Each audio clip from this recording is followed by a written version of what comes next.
Dream.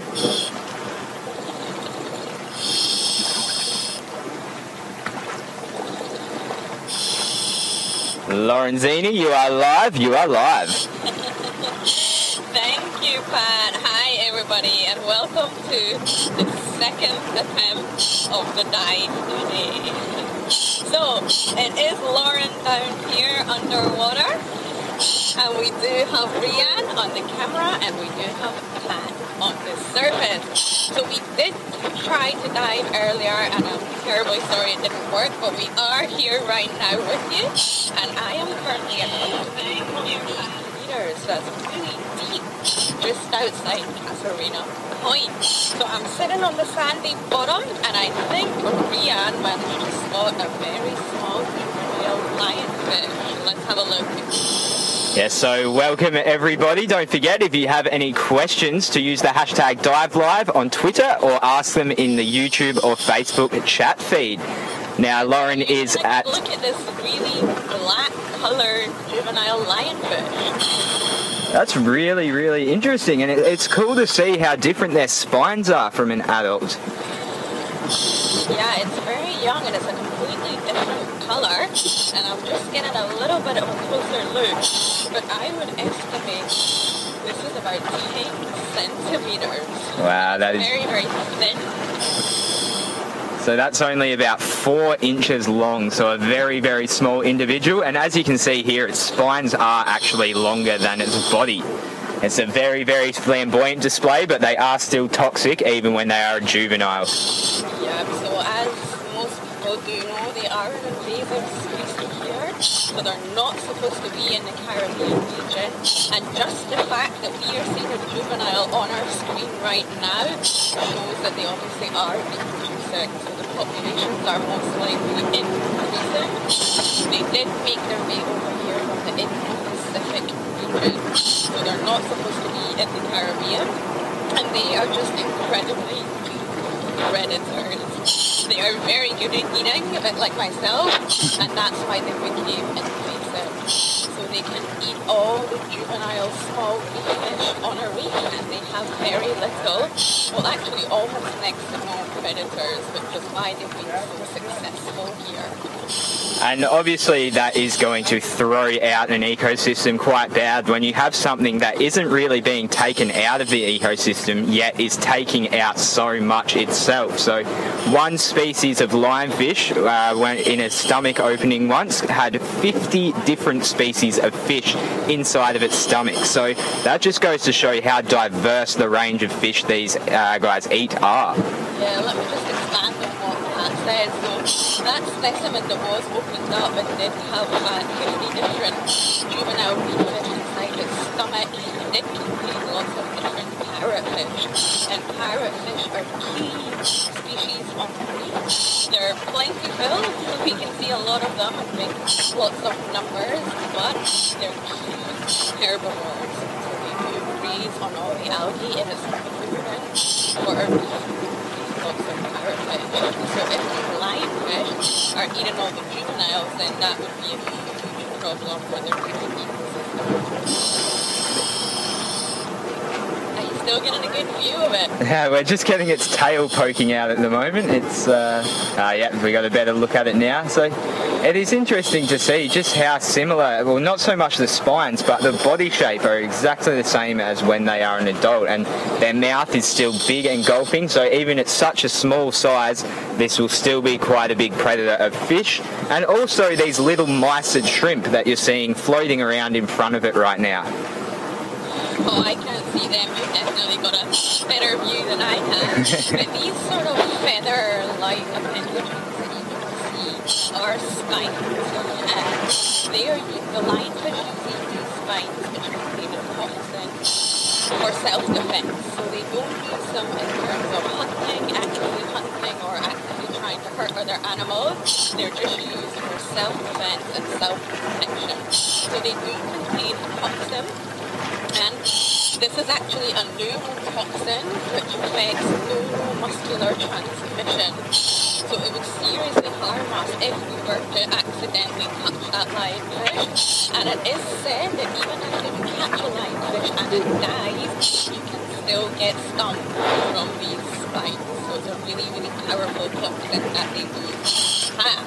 Now, I don't know if you can see behind me, but I am literally surrounded by thousands upon thousands of garden eels. Are you able to see them? Yeah, most definitely. So all of those long, black, kind of almost garden or flower-like looking animals are eels, and they are all in their own respective burrows, which they generally won't leave. And you can see that they're all kind of floating about up there in the current, so they're all facing the same way, which is the way the current's going, so that they can grab any incoming pieces of plankton. And plankton are little organisms, whether it's plant or animal, that are not able to fight the water current, so they are brought towards the way of the current, and that's easy for these little eels to just extend up and feed on them. Yeah, I'm just trying to see this so we can get a little bit closer. They are very, very skittish, so the minute that you get close normally they just sink down into their burrows, but there are literally thousands surrounding us right now, and you only find them in this sandy bottom. They are only found in areas like Pat mentioned where they get a good current flow.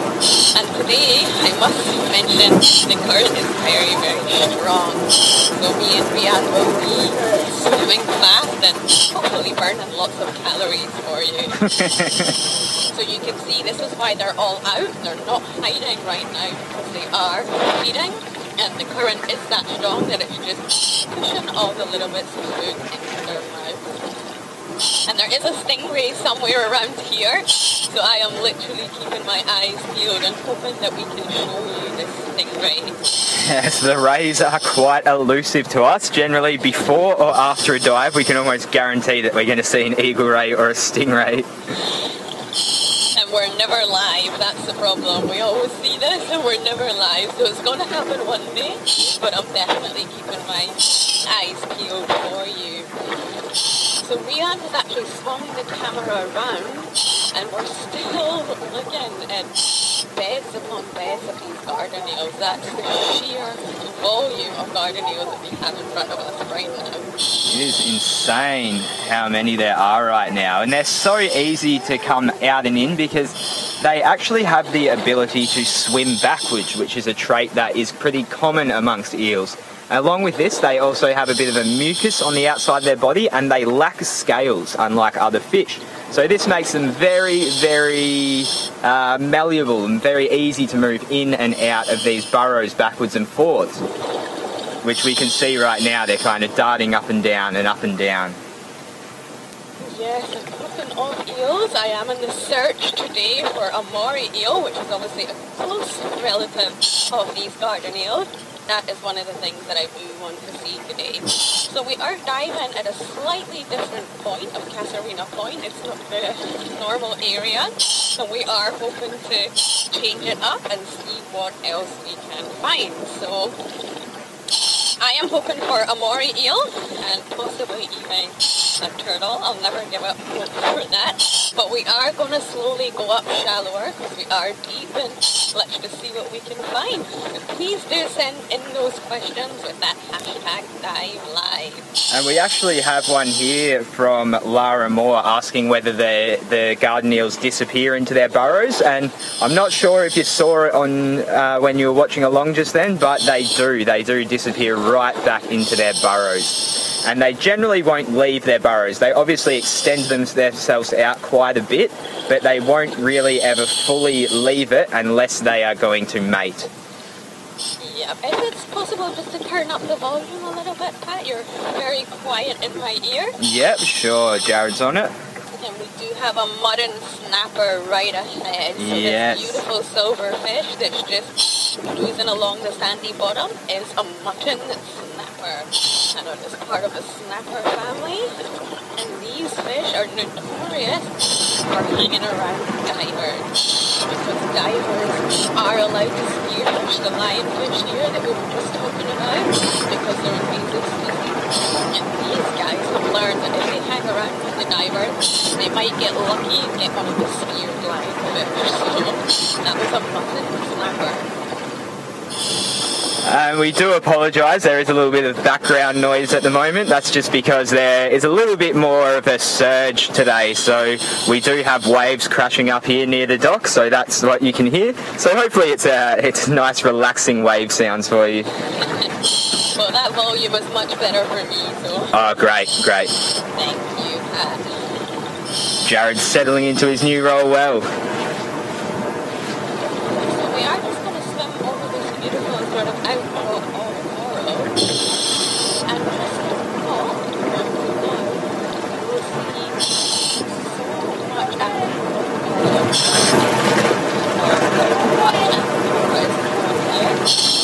So I'll just show Leon. This is a branching staghorn species of coral. Now, this seems to be very randomly placed among the reefs, and we have recently learned that there is these sort of areas of aquaplethora, staghorn coral, are from the coral regeneration program that is going on here. So this species is incredibly important on the reef, and it's one of the fastest growing ones. But if you can see here, let's point it out to Rian. Here, yeah, I think Rian is able to hear Pat. Sorry, what was that, Lauren? Sorry, what was that?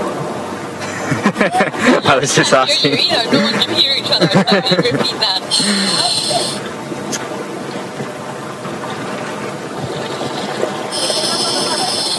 Pat, can you hear me?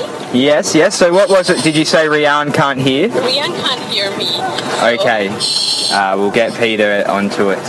yes. So it looks like we have a school of blue tang just swimming away up there in the distance. So they are blue tangs, and they are a surgeon fish, called so because they have a spike as sharp as a surgeon's scalpel. And they are frequently seen schooling about the reef. They are herbivorous fish, meaning that they only eat algae. So they tend to hunt in packs, so to speak. They one will spot a little piece of algae or a little patch of algae, and then you'll see them all swarm in and pick it off the rocks. They are incredible fish.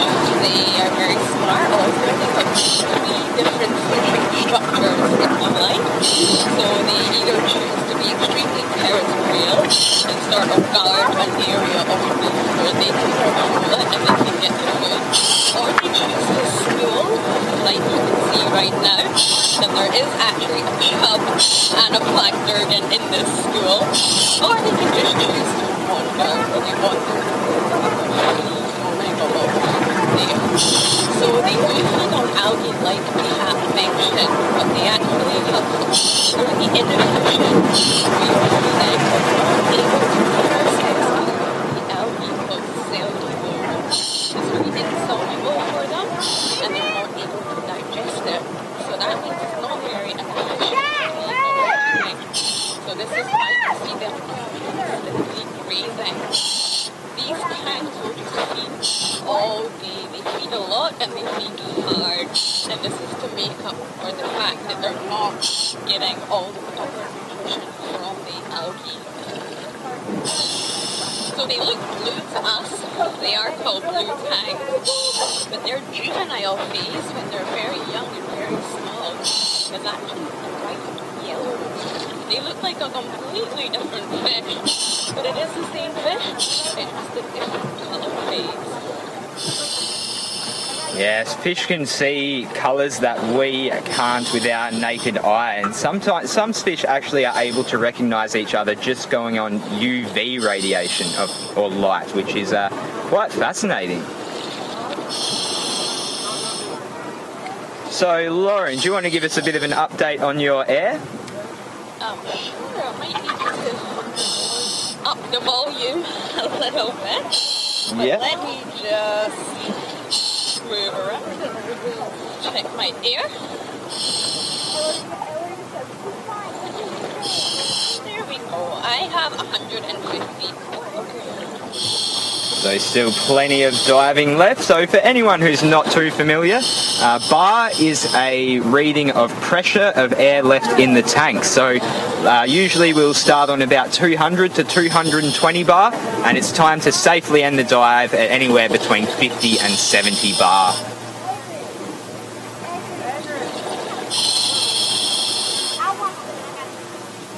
Kat, are you able to hear me? Yes, were you speaking? I am not able to hear you. That is okay. We'll be working on the problem as we speak. So it looks like we got a big grouper up here.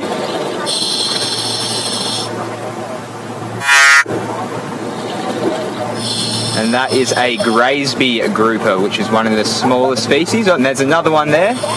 So these guys are quite small for a grouper. Usually groupers can get up to, 5 or 6 feet, and these ones are generally about 1 to 2 foot. And they are really, really good at staying still. If you come across them sometimes on a reef, you will not even notice they're there because they can just hover in the one spot. And they tend to lie flat against the rock, so they use that darker coloration to just really blend in. Yep, I can hear you perfectly now, just to update you, so... Great. Back on track.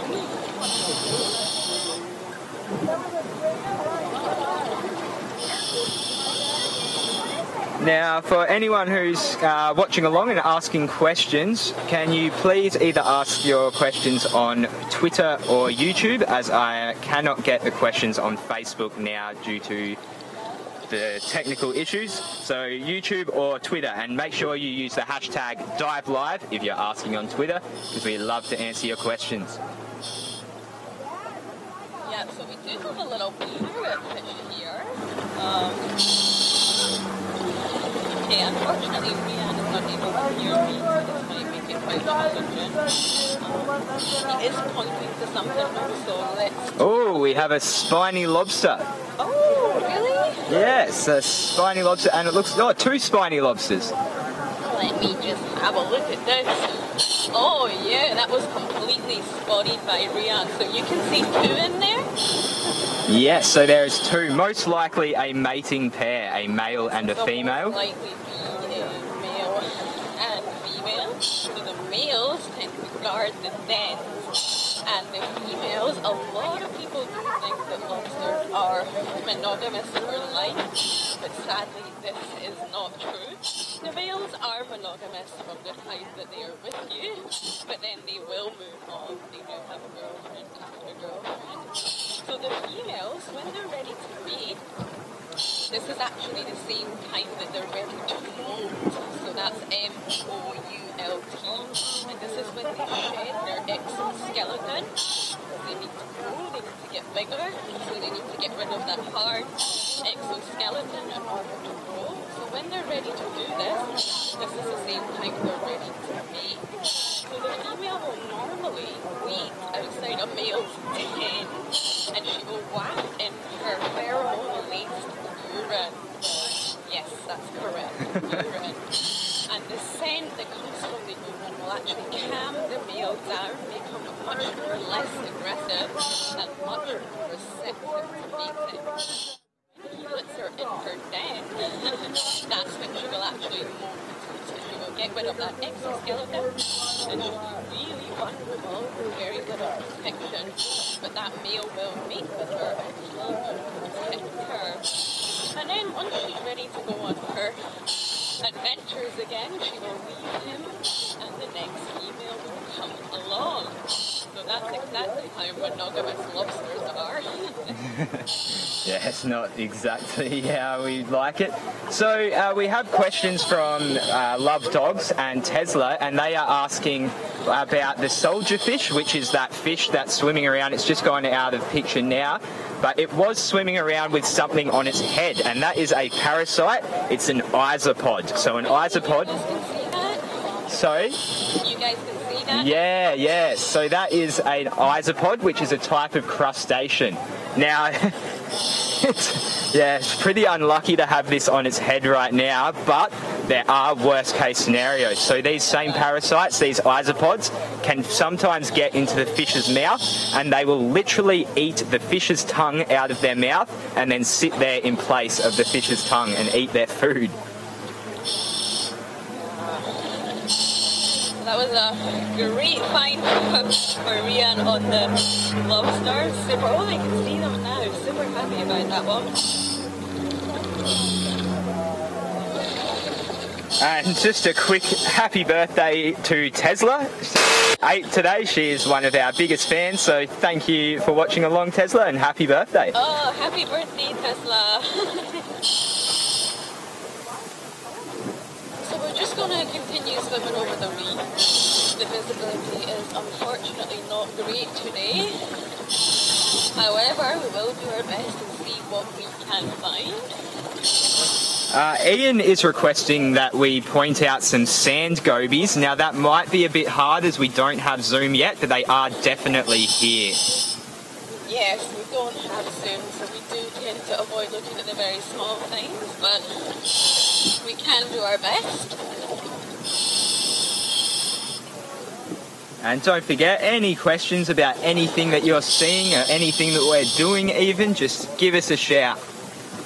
Make sure if you're asking on Twitter to use the hashtag diveLIVE. So here's a lovely scrawled filefish over here. Oh, Lauren's favourite. It is swimming in quite a rush. Oh yes, so just swimming from the left to right of screen now. It's yeah, it's really pacing along there. Pat, I actually can't hear you at all. Maybe we can make some adjustments.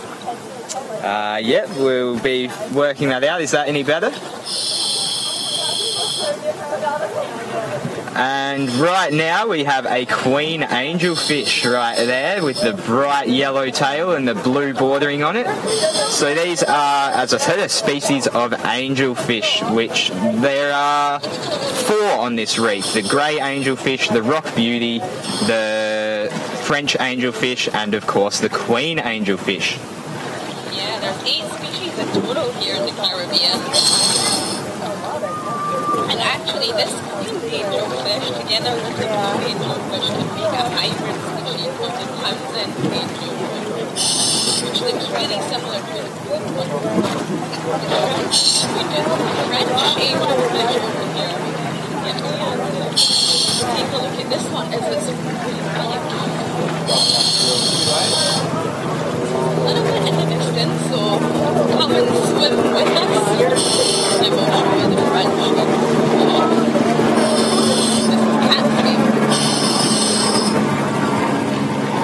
Sorry, we just had an aeroplane fly overhead. Lara Moore is asking whether we have found any treasure or archaeological facts whilst diving live.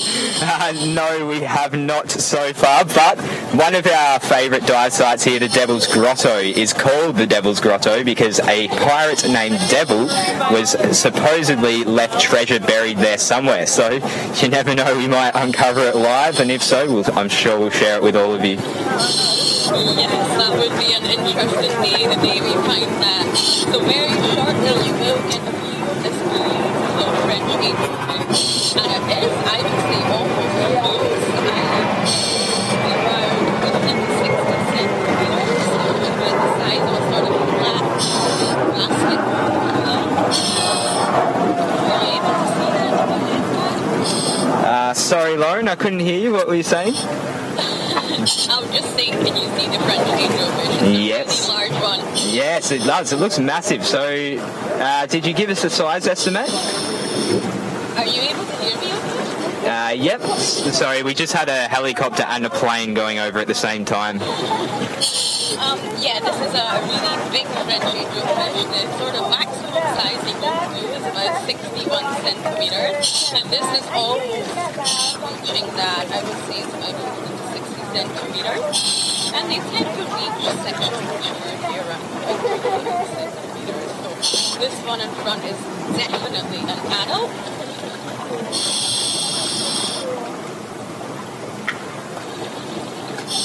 And we have a question from James Richards. He was interested about the hybrids with the angelfish. He was asking whether the hybrids can produce fertile offspring. Now, this is a really interesting topic, and I can't give you a solid answer on that, sorry. I know that there are a few hybrid species across the earth that can produce fertile offspring, but most of the time they cannot. So I know with mussels that there are some species that can produce offspring together, same with Christmas tree worms, but I'm not sure about the angelfish. Yeah, I'm not able to answer that either, but it's definitely something we'll look into. And it's quite a new area of research, I think. If that's right, Pat, they're discovering that there are hybrid species within certain families. Yes, most definitely. It's a very tricky subject because anything with phylogenetics is quite tricky. But yes, they are shedding more light on it in the current years. Sorry, can we just stop back there, Rian? So we actually had Brian asking if we get fire coral here, and we most definitely do, which is right in front of us right now. This yellow coral that's sticking out from the side, that branching one, that is a fire coral, or millipora, meaning thousands of pores. They're called millipora because they are covered in pores, and out from it comes these little hair-like structures that you can see, and they are called polyps. So in this species, which is quite different to the hard corals that we get, the polyps actually have two separate roles. So there is one set of polyps that is devoted to digesting food and eating, and the others are devoted to stinging and capturing food.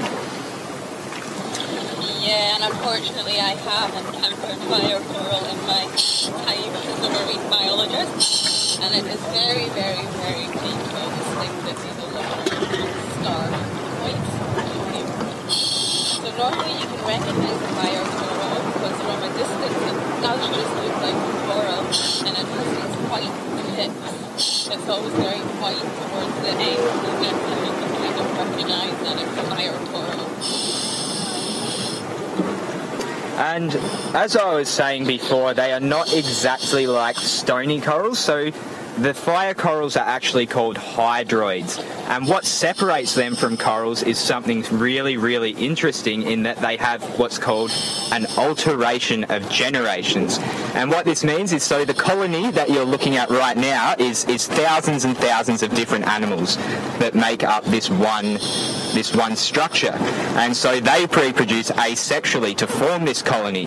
But when the colony is ready to reproduce sexually, it will actually release little jellyfish. And these jellyfish will swim around holding the sperm and eggs. And when they're ready to release it, they will release their sperm and eggs. They will fertilise, turn into a planular larvae, which is the first stage of this coral's life, which will then settle and grow into a new colony. So they have an attached phase and a jellyfish phase in their life cycle. That was a lovely explanation, Pat. So let's swim over this way. Continue to go a little bit shallower over the reef, which will give us more light as well as approaching the planet.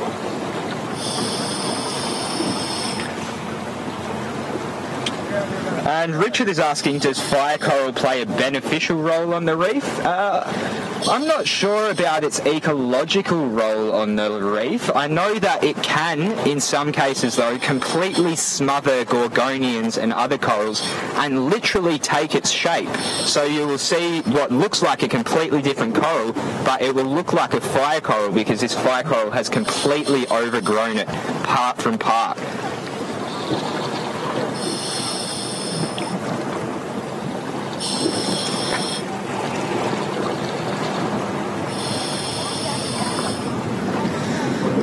So we can see we've got quite a few stoplight parrotfish swimming about here. So we have one very close to us. They are the grey, or not grey, but mottled, dark, red and brown and black fish there. One's being chased off by a damselfish there.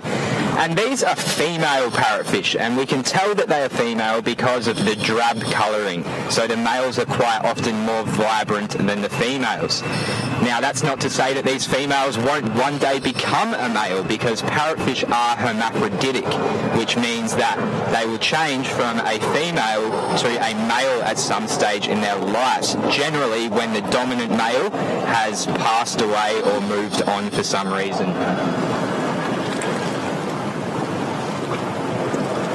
And we can see it there feeding on that rock, so it is scraping away algae, and it is what we call an excavator. So they have these very, very robust, sharp beaks, and they'll use this to scrape algae off the rock, but in the process they excavate a little bit of the rock or coral themselves.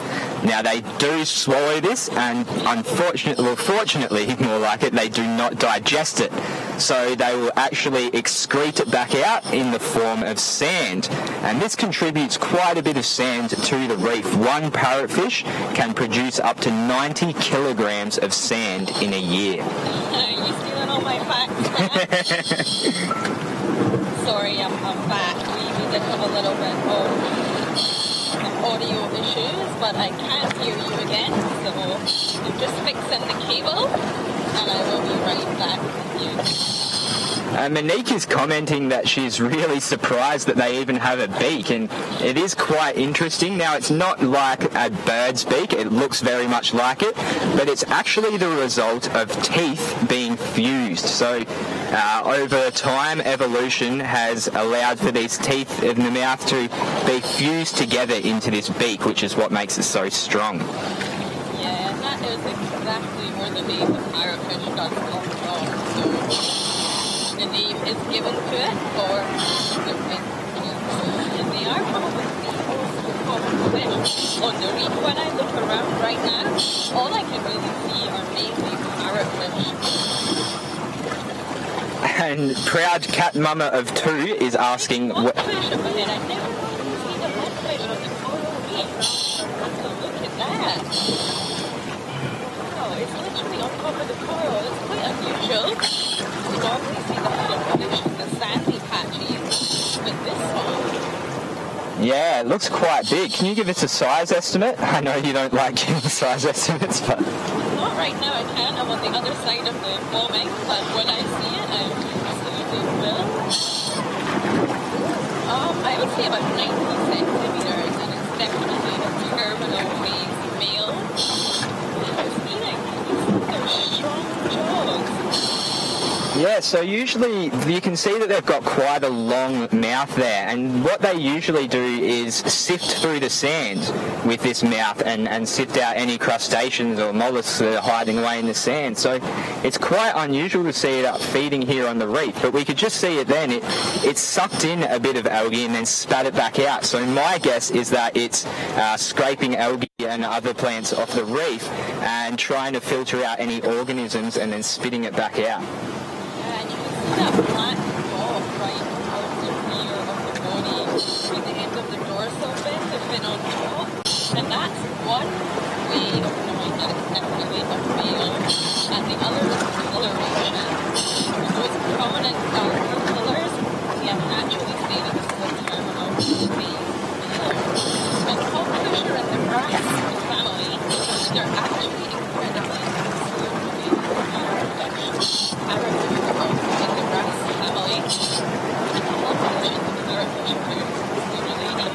So from where I am, this hogfish is very pink tinge. It's sort of glistening pink. I'm not sure you'll be able to see that. Oh, it's literally munching away on the coral reef. Yes, this is quite odd behaviour to see here.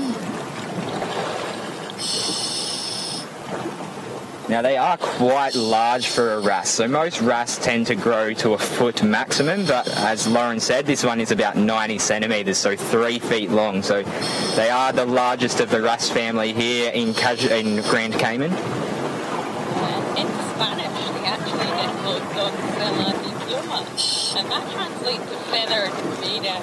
So you can see that on the top of their head, they have sort of a dorsal adaptation of these feathers coming out. that. They're flat against their head, but you can see it looks like a plumage of feathers on top of their head, which is where that name comes from. So they are prolifically beautiful fish.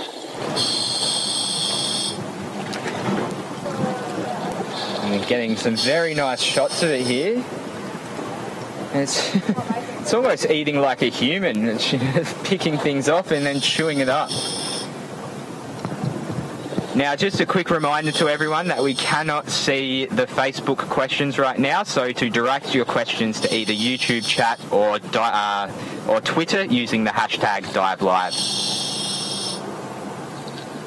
So, because they are in the wrasse family, hogfish actually do have harems, which means one male, the dominant male, like this one in front of us right now, the terminal male, will have a harem of females. And hogfish actually have the largest harems of all the wrasse, and they can have up to 15 females in their harem, which may sound wonderful, but it's actually a lot of work for them. Not only do they have to protect all these females, they have to share food equally and make sure that everyone is happy. So it's a lot of work to maintain these harems, but they also have all their females right next to them, so they never ever have to look for a mate.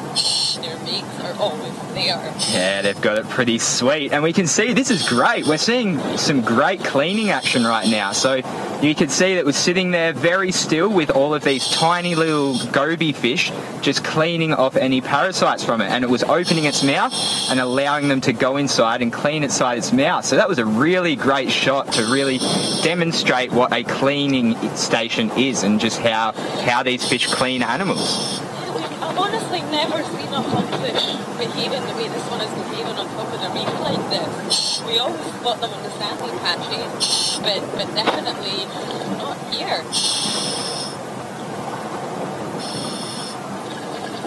Yeah, I think it must have come up for... Little guy. The cable has run out, so we're just going to change our direction.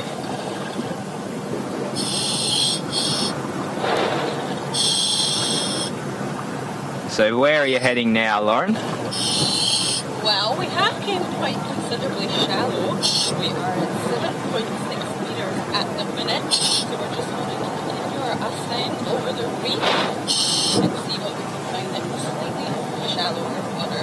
Sounds good. And because we are shallower, light is obviously able to penetrate a little bit better, so we will get some better colours as well. And Lauren, can you give us an update on your air as well? Yeah, I just had a little check there. It is 70 bar, so I do have a little bit of time left with you. Hopefully we can find another fish to show you, and then we'll wrap the dive up at 50 bar.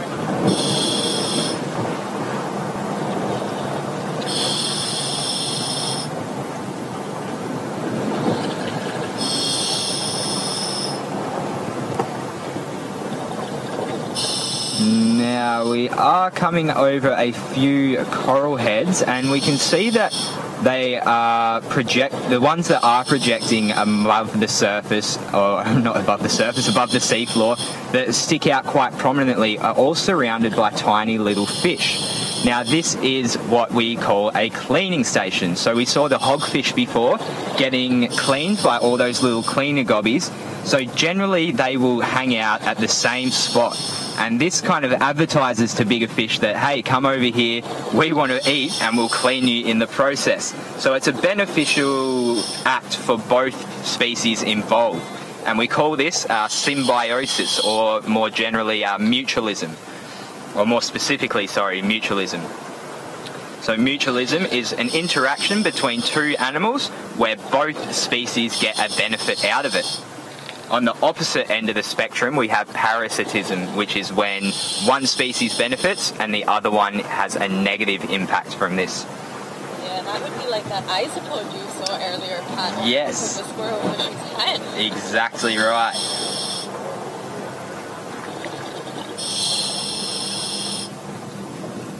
So, Pat, I really can't hear you very well, so you might have to... That's all right, I'll take the reins. Yep. It's also interesting to see right now that there are quite a few little fish hanging above the reef. Generally they'll be hanging on top of or in and around the reef.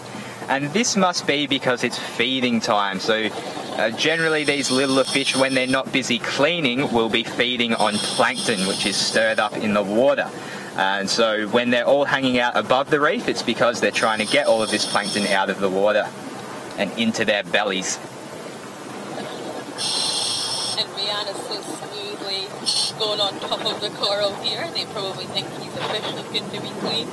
But we have spotted a school of what I think is schoolmasters. School of schoolmasters.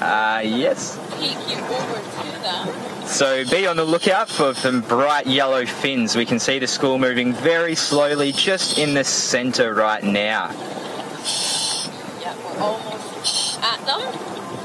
They're quite small, and I think that they have the bars running down the body, so these are schoolmasters, but they're not all full size, and you can see they're schooling absolutely beautifully. Are you getting a good view of that? Yes, so that's a very nice view. So that's quite a sizable school. There's about 20 there? Yeah. And they are called schoolmasters because they are very good at what they do in schooling. So you can see. It was actually thought by scientists back in the day that they were able to communicate telepathically just because they moved so in sync and every movement was mimicked by the other. But they now know that it's more due to the fact that they have the lateral line, which is a line that runs down their body and is very, very sensitive sensory organ. Yeah, and you can see that they are schooling, well, we would call it the school. We do go into this quite a bit, but there's actually a difference we learned through doing these live dives in the term school and so these fish are schooling, which means they're just aggregating together for a purpose most likely for feeding or protection, whereas a shoal, S-H-O-A-L, is used for an aggregation that came together for a social reason. So school and shoal are completely different words, and it is estimated that a quarter of all fish life will shoal for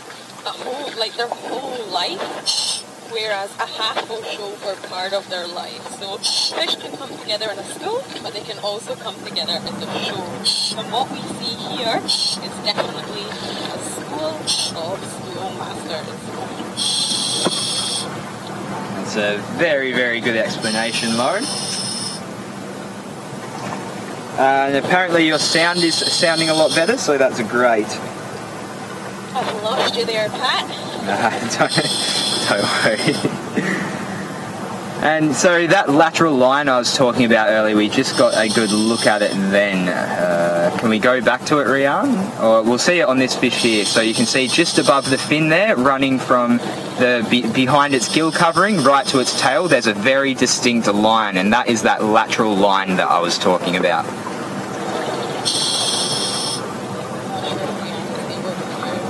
But hopefully you did get a look at that lateral line. It isn't always so clear to see, but I'm trying to get close enough with you and see it just running down the side of the body. Yeah, we're seeing that really well now. So it is more prominent in some fish than others, but definitely in the snappers, such as these schoolmasters, you can see it quite well. Just go this way, there is another aggregation of fish along here. I can't see what fish it is from this distance. Let's get a little bit closer. Oh yes, that. We have a lot of fish here, so we definitely have some goatfish, some blue tangs, some blue striped runts. Yes, and it looks like some red-tailed snapper as well. I hope you can all get an incredible view of this school of mixed fish. Yeah, this is a real mixed aggregation. So to the left with the skinnier, kind of more cigar-shaped bodies, they are the goatfish.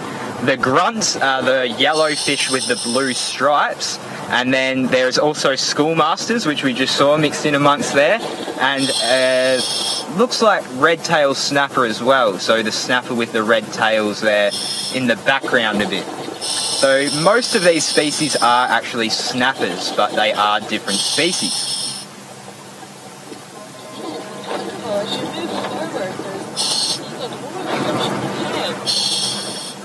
Yes, so there must be some sort of reason for this. There must be a bit of food around this area, or maybe they're all just hanging out together for protection. Well, that is me hit 50 bar, so we will have to end the dive with this big school of fish. So I do apologize for the audio issues. There was many moments there I wasn't able to hear, but thank you for joining us. I really hope you did enjoy it. We will work through these audio issues and we will be back tomorrow nice and early at 7 a.m. So thank you, Rian, and thank you, Pat. See you tomorrow. Thank you, diveLIVE family. We'll